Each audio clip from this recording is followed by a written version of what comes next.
Hey, what's up, everybody? Welcome, man. Welcome to Beyond Classic Rock. Today, got a complimentary quad coming your way, man, and it's featuring the music of two different artists, or three different artists, rather. One artist has two submissions in the quad. So, we're going to start with Bush doing Everything Zen, followed by Jane's Addiction, 3 Days, followed by Sublime doing Pawn Shop, and Jane's Addiction again doing So What, and it's a live version. So before I pop this off, I just want to give a shout out and a thanks to Miggy88. Thanks very much for the recommendation, man, and providing the links as well. So let's hit up our first track, Bush doing Everything Zen.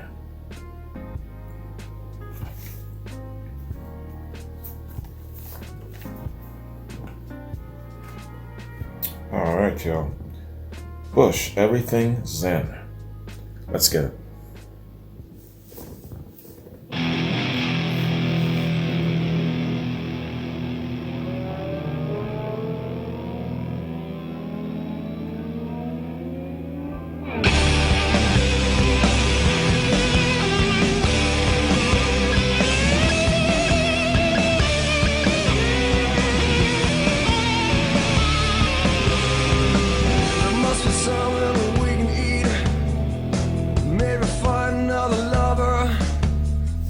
Should I fly to Los Angeles? Find my asshole brother. Cheers. Mickey Mouse has grown up a cow. Dave's on sale again. Kiss a kiss in the rear view. We're so poor, you're to blame. Trust you once my wife. Everything's in, everything's in. I don't think so. Everything's in, everything's in. I don't think so. I like that heaviness, that heavy grunge. Rain dogs howl for the century. $1 million at stake. As you search for your demigod, and you fake we're the saints. There's no sex in your violence. There's no sex in your violence. There's no sex in your violence. There's no sex in your violence. Trust you was my wife. Everything's in, everything's in. I don't think so. Everything's in, everything's in. I don't think so. Everything's in, everything's in.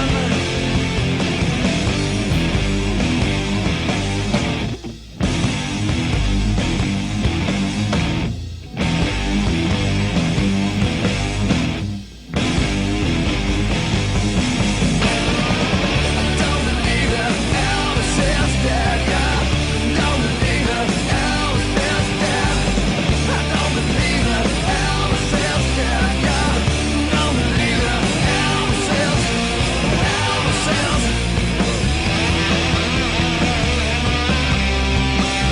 I was about to say I think this song is mainly telling someone to chill out, relax, vibe on his frequency, and just take things calm.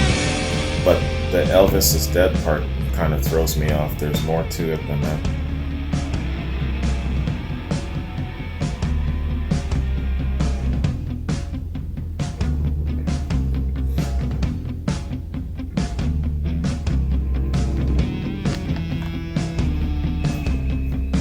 There's no sex in your violence.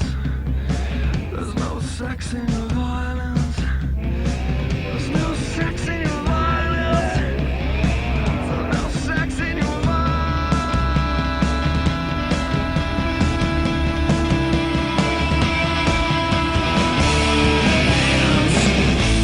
Trust you was my wife. Everything's in, everything's in.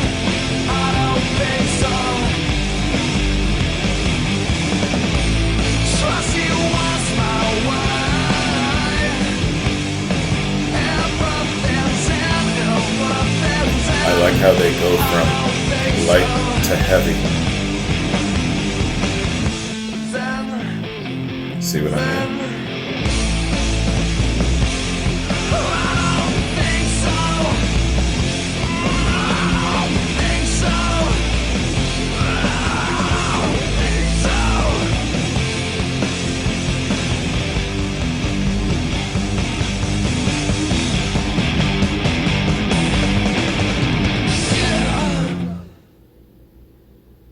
Right on.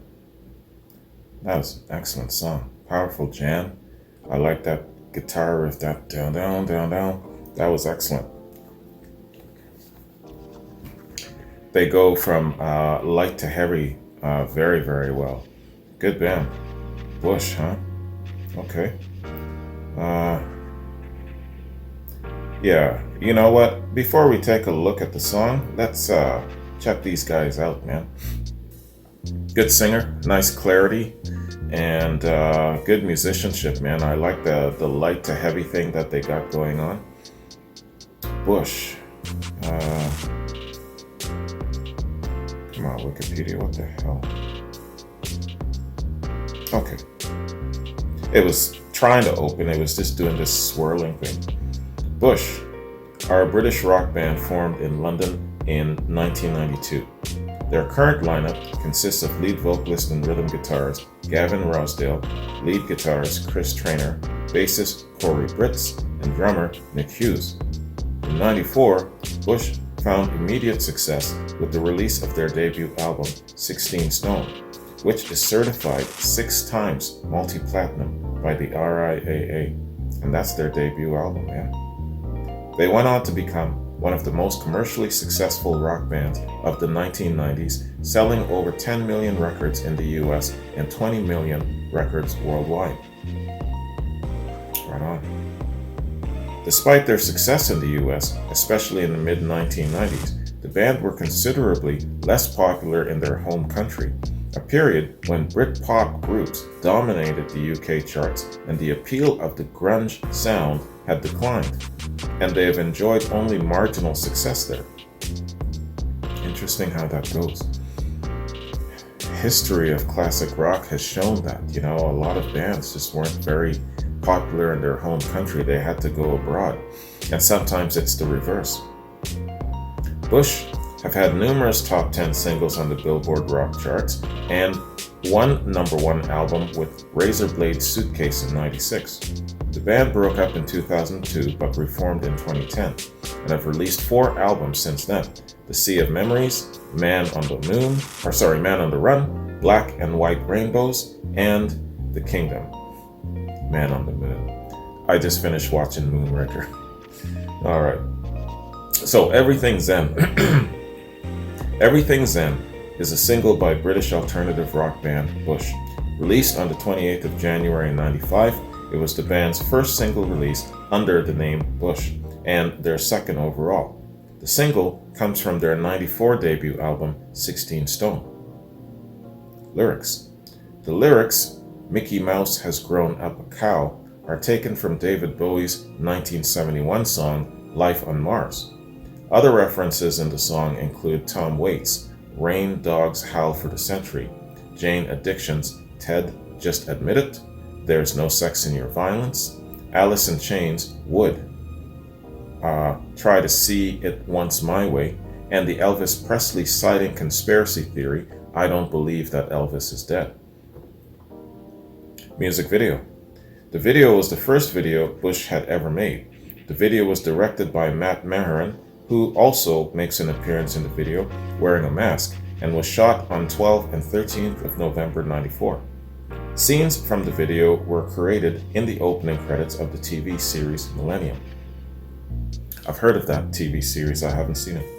Gavin Rossdale on the making of the video says, "I hadn't even seen that many videos before making this because I never had MTV.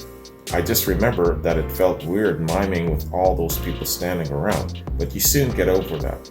Obviously, this video was hugely important in breaking us in America." Parodies. The song was parodied on Bill Nye the Science Guy in the episode Animal Locomotion. commercial performance.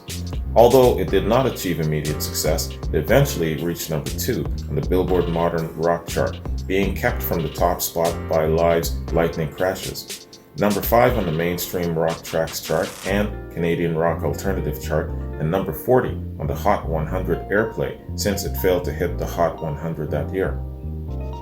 In popular culture, a July 2017 episode of BBC Current Affairs program Newsnight featured Everything Zen during an interview with 16 Stones producer Clive Langer. Everything Zen was mentioned in the 2019 Netflix movie Wine Country. The song was also featured in a strip club scene in the film My Dinner with Hervé. Alright, that is the information given for the band and this excellent song, man. So let's check out our next track, Jane's Addiction, 3 Days.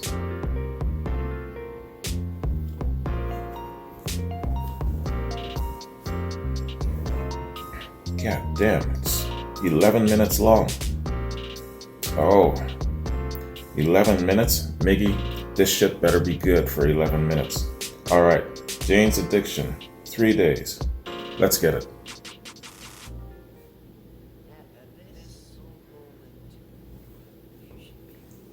Can't. They're talking, I can't hear it.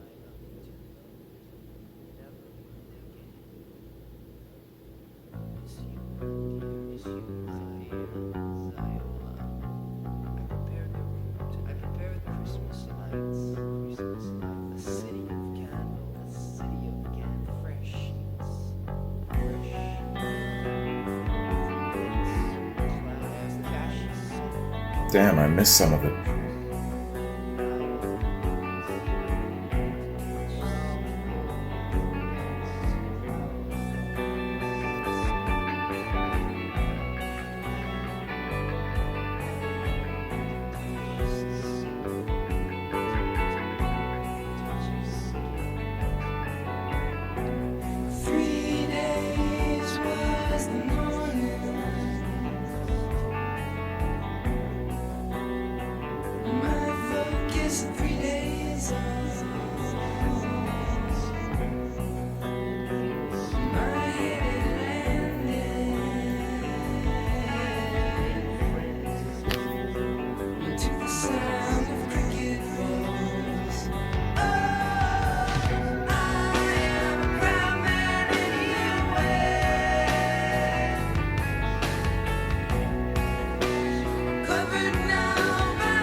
I think this song is about him trying to get her to stay longer than 3 days.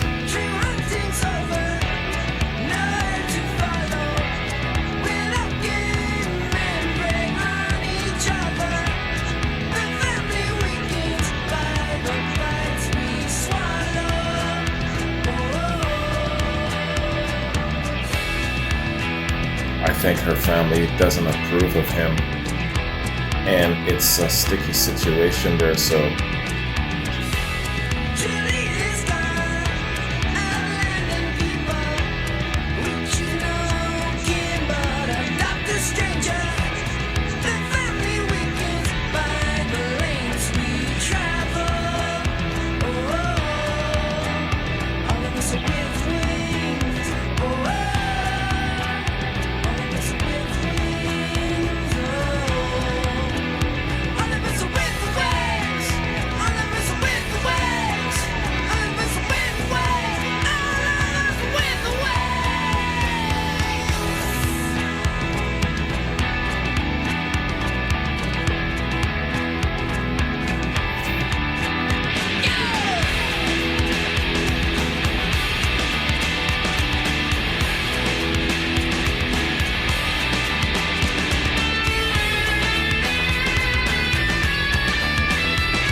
good song structure. I like how it starts off and then it builds. Do you notice it's following the same song structure pattern as Stairway to Heaven? You notice that? How it starts off and then it builds? And it's telling a story.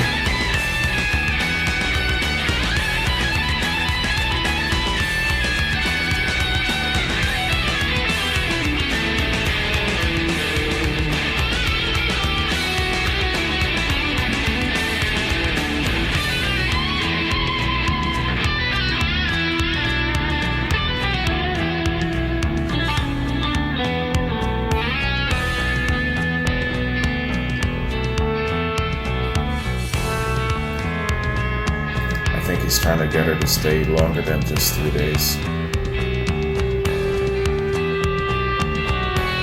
But there's obstacles. I think the family's the obstacle.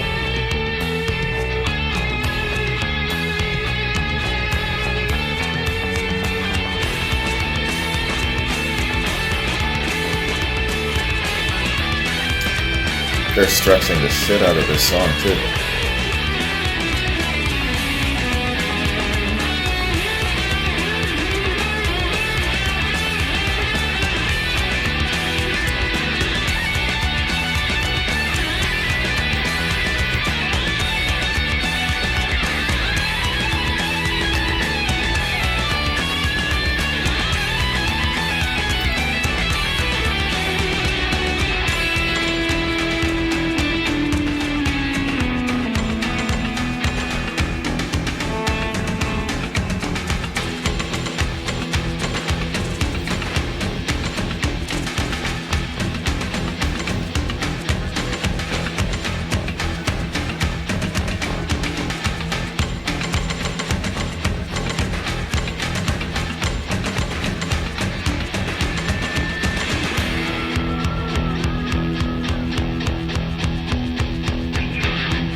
Really digging this extended jam that they've got going on.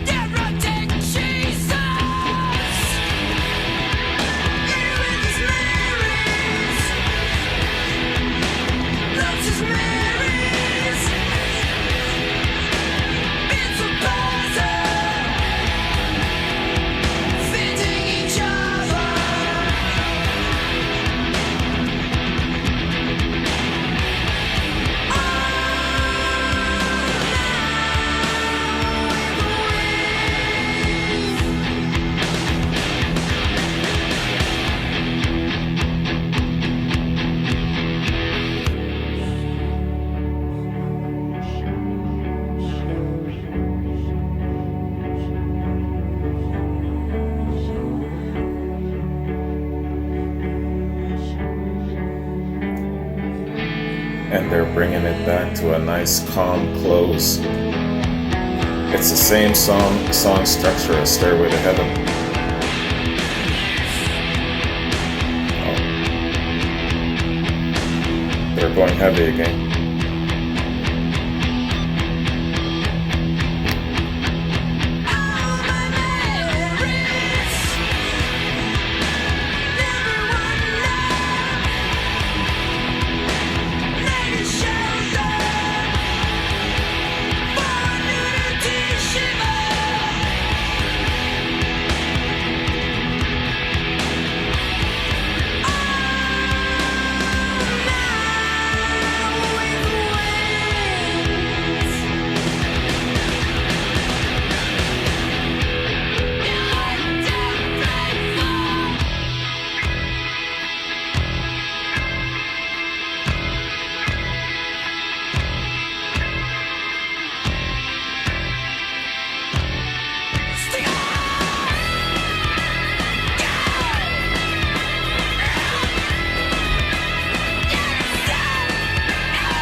This is excellent.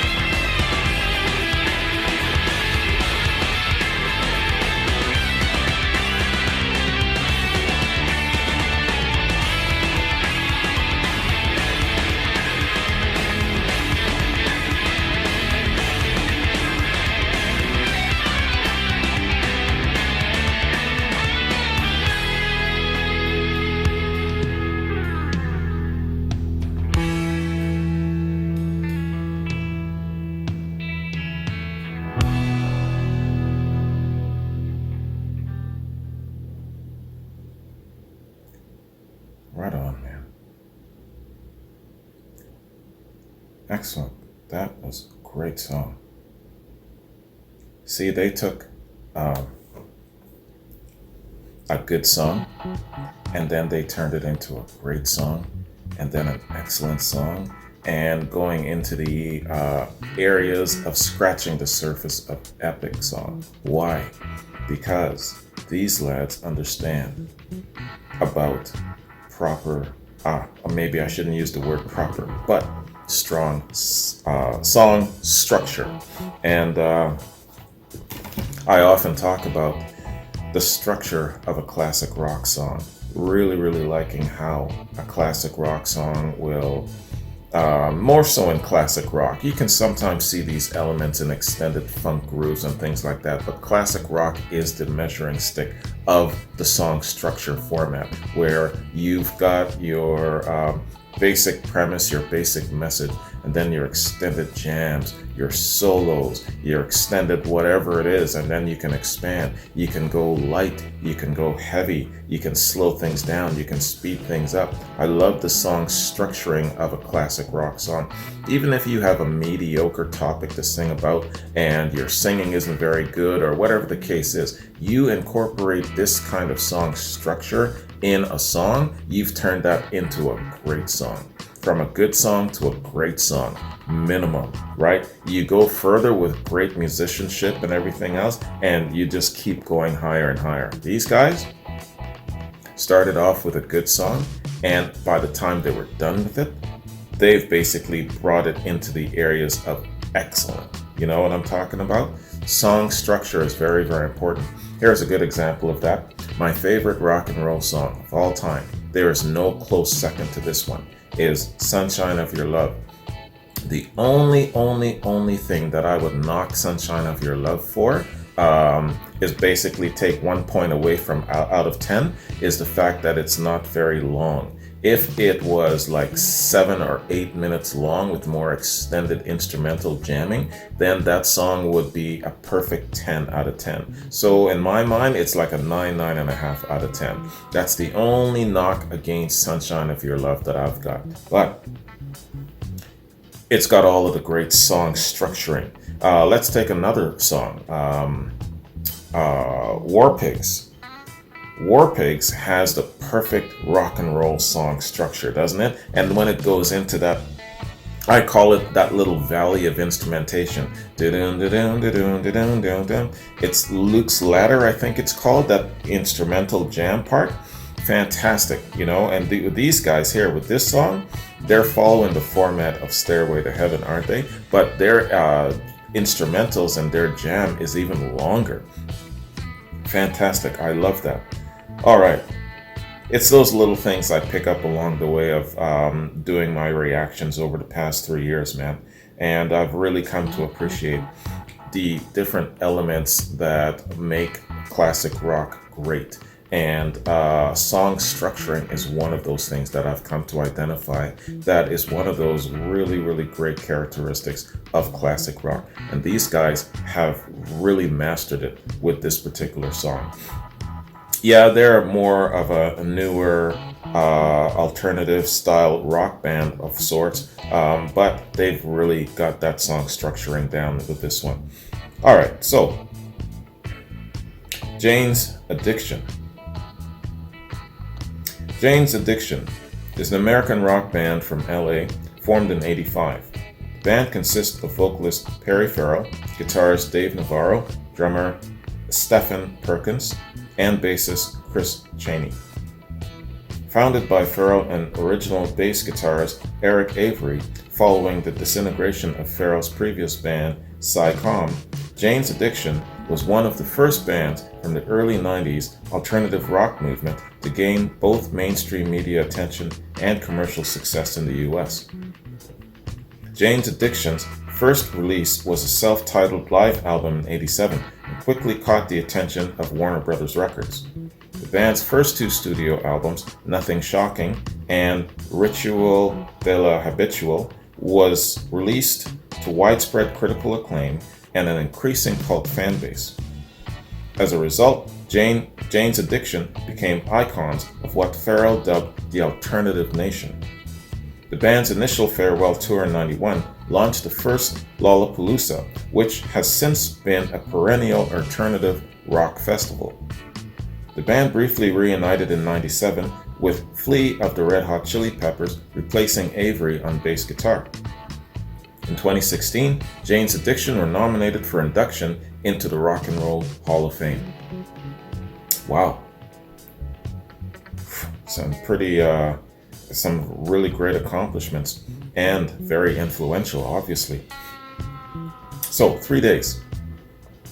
3 Days is a song on Jane Addiction's 1990 album, Ritual de la Habitual. It's a 3-part song that meditates on death and rebirth. The guitar solo by Dave Navarro was ranked as number 100 in Guitar World's 100 best guitar solos. Lyrical meaning. The song was inspired by, is it Xyla? How do you pronounce it? Xiola, Xyla Blue. I'll just say Xyla for now. I'm sure someone's going to correct me, but don't shit on me. The song was inspired by Xyla Blue, a former girlfriend of Perry Farrell, who came to LA for her father's funeral and spent 3 days with Farrell and his partner, Casey Nicoli, in a haze of sex and drugs. Blue was also the muse behind Xyla, a song recorded by Farrell's first band, Psycom.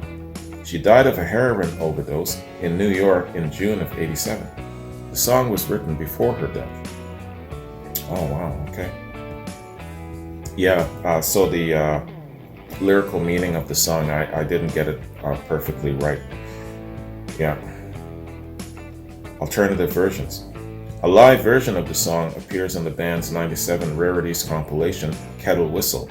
This version appears on the soundtrack of Richard Kelly's 2007 film Southland Tales, which repeatedly quotes the Shadows of the Morning Light section of the lyrics and revolves around the final 3 days before the end of the world.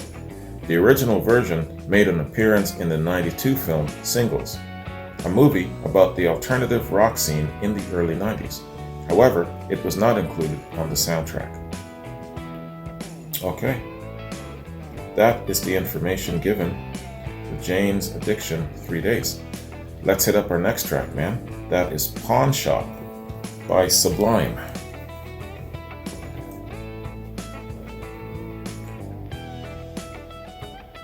All right. Pawn Shop, Sublime. Let's get it.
Flesh and Bone. I remember this song, man.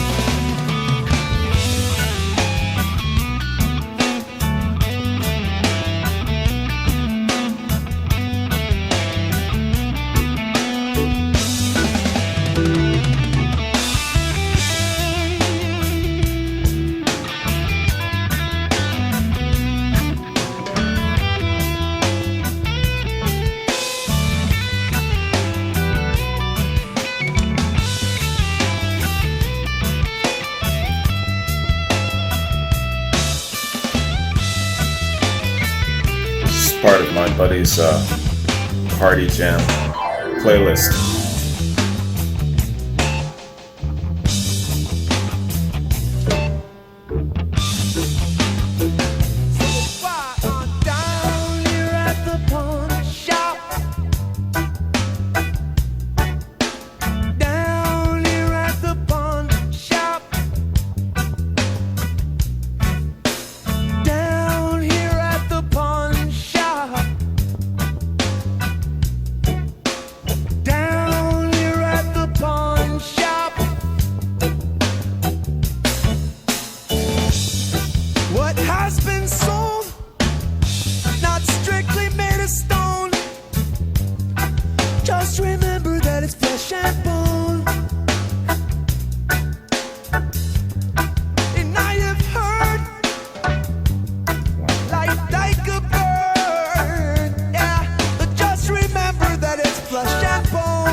It's a good jam.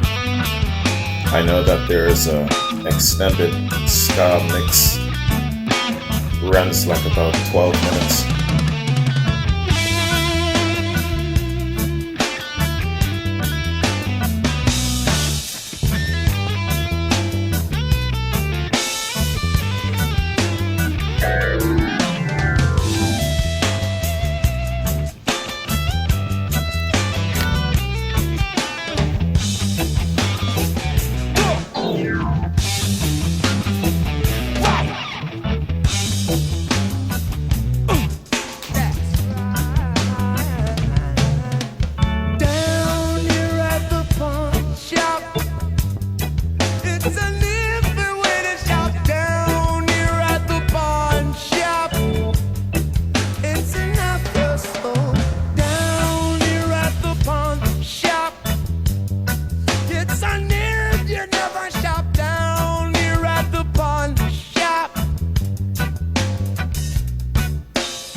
made of stone. Just remember it's flesh and bone. It has been sold, not strictly so. Please remember it's flesh and bone. While I'm down here at the pawn shop, down here at the pawn shop, down here at the pawn shop, down here at the pawn shop, yap, yap.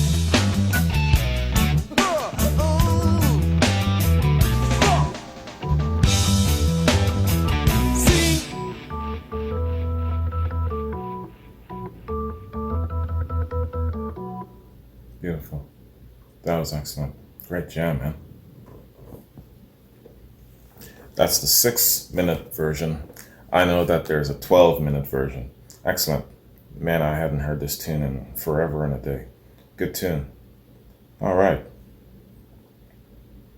So, it's from Sublime. It's nice to make that connection, you know. Sometimes you know a song, but you don't know who the performer is, who first wrote it, that sort of thing. It's nice making these connections, man. So, Sublime. First Sublime. Sublime was an American reggae, rock, and ska punk band from Long Beach, formed in '88. The band's lineup, unchanged until their breakup, consisted of Bradley Noel, vocal and guitar, Eric Wilson, bass, and Bud Goff, drums. Lou Dog, Noel's Dalmatian, was the mascot of the band. Noel died of a heroin overdose in '96, resulting in Sublime's breakup. In '97, songs such as What I Got, Santeria, Wrong Way, Doin' Time, and April 29, '92, Miami were released to US radio.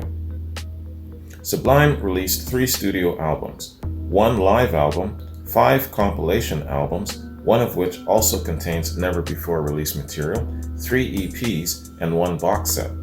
Although their first 2 albums, 40 Ounce to Freedom in '92 and Robin the Hood in '94, were quite popular in the US, Sublime did not experience major commercial success until '96, with their self-titled 3rd album released 2 months after Noel's death, which peaked at number 13 on the Billboard 200 and spawned the single What I Got, which remains the band's only number 1 hit single on the Billboard Alternative Songs chart in their musical career. Sorry, I'm laughing because that was one long ass sentence, not a single break, nothing. So that's why it sounded so choppy, man. I didn't know when to pause. I had to take a damn breath. Wikipedia, you're great, but sometimes, man. As of 2009, the band has sold over 17 million albums worldwide, including about 10 million in the US alone. So, Pawn Shop. Pawn Shop appears on Sublime. It's the 3rd and final studio album by American ska punk band Sublime. Produced by Paul Leary and David Kahn, the album was released on July 30th, '96 in the US by MCA Records. Sublime formed in 1988 in Long Beach, California by vocalist Bradley Noel, bassist Eric Wilson, and drummer Bud Goff. The trio toured heavily from their inception while developing their sound. Their first studio release, 40 Ounce to Freedom in '92, featured the single Date Rape, which attracted heavy airplay in Southern California. MCA signed the band and distributed their second independent album, Robin the Hood, in '94. By the time it came to record their major label debut, Noel had been struggling with heroin addiction. Sublime was recorded over a period of 3 months in Austin, Texas, in sessions characterized by heavy drug use and raucous partying. The album's musical style contains elements of punk rock, reggae, and ska, as well as dancehall, hip-hop, and dub music, with tempos ranging widely. Noel's lyrical subject matter relates to relationships, prostitution, Riots and Addiction. Noel had been ejected from the recording near its completion, and was found dead of a heroin overdose in May of '96, 2 months prior to its release, leading to the band's dissolution. Bolstered by numerous hit singles, among them What I Got, Santeria, and Wrong Way, the record proved enormously successful despite the band being defunct and thus not promoting the album through touring. It sold over 5 million copies in the US by the end of the decade, and it continues to be a popular catalog album. The album ushered in third wave ska and etched Sublime into a permanent place among the stars of the 90s alternative rock scene. Critical reviews were positive, praising Noel's songwriting ability and the album's musical variety. Sublime has since been listed as one of the most well-regarded albums of the 1990s by Spin and Rolling Stone. All right, so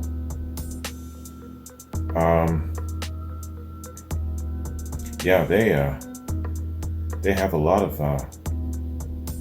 of information here. But yeah, let's stop there, man. It can go on, and it's getting into where the members were born, what school they went to, and all of that sort of thing. But I think that's enough, man.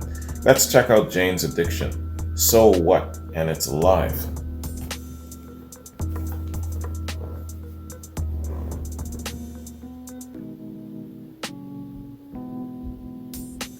All right, man. Jane's Addiction, So What, live. Let's get it.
Grows on you, doesn't it? I like how it goes from light to heavy.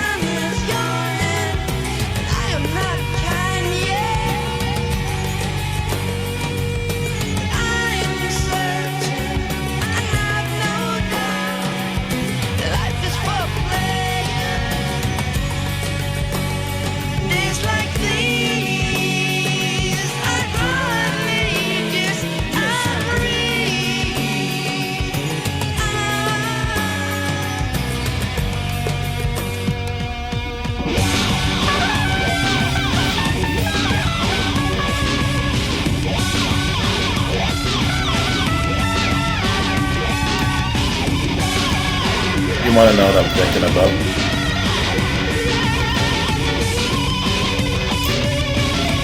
I see this as being part of Bill and Ted's Excellence Adventure, being on the soundtrack. It really, really does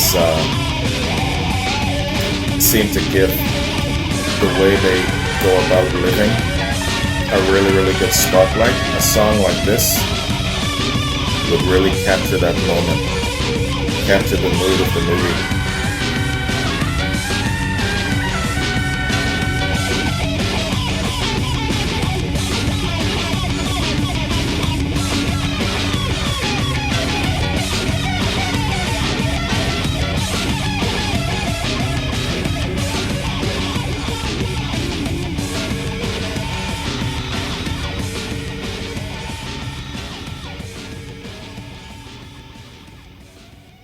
Cool song. His philosophy is why I spent so much time in life working and humping and doing all of this sort of thing. Life's to be enjoyed. Find a way to get your ass out of working so hard and find a way to enjoy life more. You know, that's what he's saying. It should not be spending all of this time working. What is it? We spend 3/4 of our lives working? So, good song. So What is the song. So What appears on Kettle Whistle. It's a compilation album by alternative rock band Jane's Addiction, released November 4th, 97 on Warner Brothers. Issued to coincide with the 97 Relapse Tour, the album, originally titled It's My Party, includes new, alternate, unreleased, and live tracks. Certified gold in the US for sales in excess of 500,000, Kettle Whistle is the only Jane's release to feature Flea on bass. He plays trumpet on Nothing's Shocking. The liner notes feature an anecdotal article on the band by Henry Rollins. Background. When asked about the material on the album in a November 97 Guitar World interview, Dave Navarro stated, "Almost all of it was chosen by Stephen Perkins, who is, like the Jane's Addiction archivist. He basically has every demo tape and every board tape from every show. He put together what he thought was a nice, well-rounded ensemble of live stuff, studio outtakes, remixes, demos, and things that never made it to record. At this moment, some of it is still open to debate. Given the amount of material, I don't think the three of us are ever going to be totally in agreement about every single cut, but I feel proud of and stand behind every piece of music that we've made." Unquote. All right. So, y'all, that concludes our look at this excellent quad featuring three very, very good bands, man. Bush, Jane's Addiction, and Sublime. Really, really good stuff. Thank you very much, Miggy. I really enjoyed, especially 3 Days from Jane's Addiction. That was definitely the jewel of this quad. But they're all really, really excellent, man. Very, very good listen. And of course, I've heard Pawn Shop before in a more extended live, not in a more extended mixed version, not live version. But yeah, man, they're all excellent songs. Let me just check my notes here before I bounce, see what I got coming on. So yeah, man, I got reactions in the shoot. Elephant, Robert, John, Pete, Sasha, Randy got reactions loaded in the shoot, and should get to those very soon and have them complete within a couple of days' time. So that concludes my look at this quad. Thanks again, Miggy. I hope you like it, man. Hope you guys like this, and maybe we're introduced to something new. Let me know if this is new to you. That'd be really cool. I really like the exposure that I'm getting from the perspective of new acts on this platform. That's what this platform, I'm hoping that will become very, very well known for, is a lot of different acts that might have fallen under my radar or fallen under other people's radar. They're not used to the mainstream stuff, and people bringing all kinds of different things to you. It's really, really cool that way. I mean, the other day Black Sabbath fan that I am, I'd never heard of a band called Chevy out of Newfoundland and BC, Canada.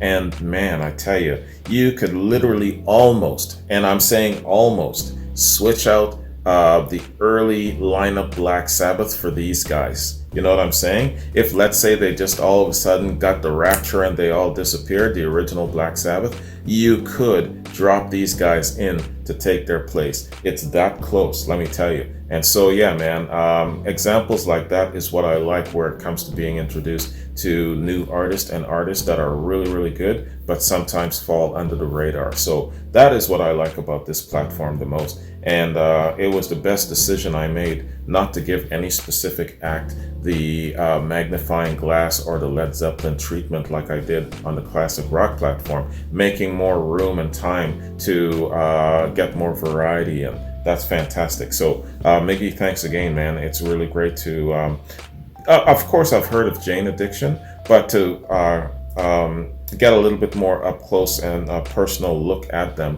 is something really cool. And I'm very, very sure I've heard of Bush before. If not, I might have actually even had Bush in a quad at some point in time over the years, or over the last year of this platform. But I would have to be reminded. I'd have to go back. So, but overall, fantastic songs, all four, man. Anyways, you guys have yourselves a good one. I'm going to bounce. Take care, and I'll see you tomorrow. Peace.